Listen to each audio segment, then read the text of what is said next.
Those who enter Highlands Community Ministries are one step closer to a full stomach Take the whole bag. and a better night's sleep. You want cheese? Cheese. They're wary about their next meal. Lifted. This place is God sent.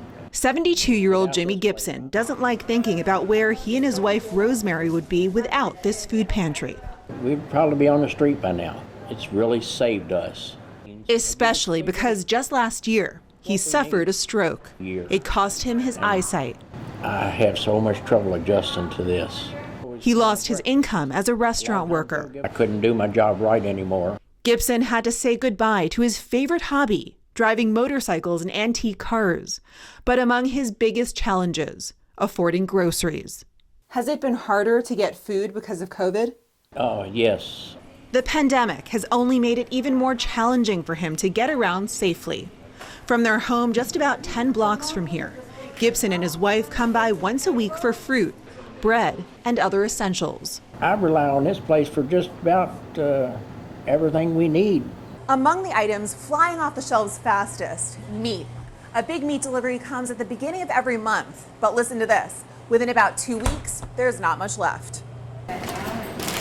Staff tell us they're seeing about 4 times the number of people needing food compared to before COVID-19. Because of the loss of jobs in the area, places shutting down, the kids are home from school all day, and families just need us more than ever right now. University of Illinois professor Craig Gunderson has been studying the problem.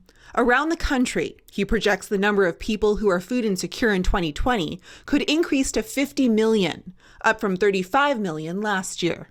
It means more people are suffering from a lack of consistent access to enough food. COVID pushed them over the edge. You're saying that COVID did not create the problem of food insecurity, but it exacerbated it. Right. We analyzed counties in both Kentucky and Indiana where food insecurity is most rampant. The top 30, all in Kentucky.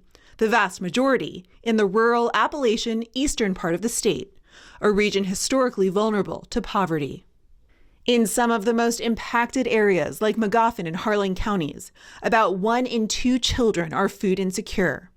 Gunderson says areas faring the worst during COVID had trouble before the pandemic too. These are areas that have been traditionally poor for literally generations, and they're really there's not many jobs available in those areas. Without a job himself and trouble keeping his fridge stocked, Gibson relies partly on the roughly $65 he gets each month in food stamps. It lasts about a week to 2 weeks. With the prices now, it doesn't quite take care of you. He comes here to get through the rest of the month. I feel every neighborhood should have a place like this. I mean, people really need this.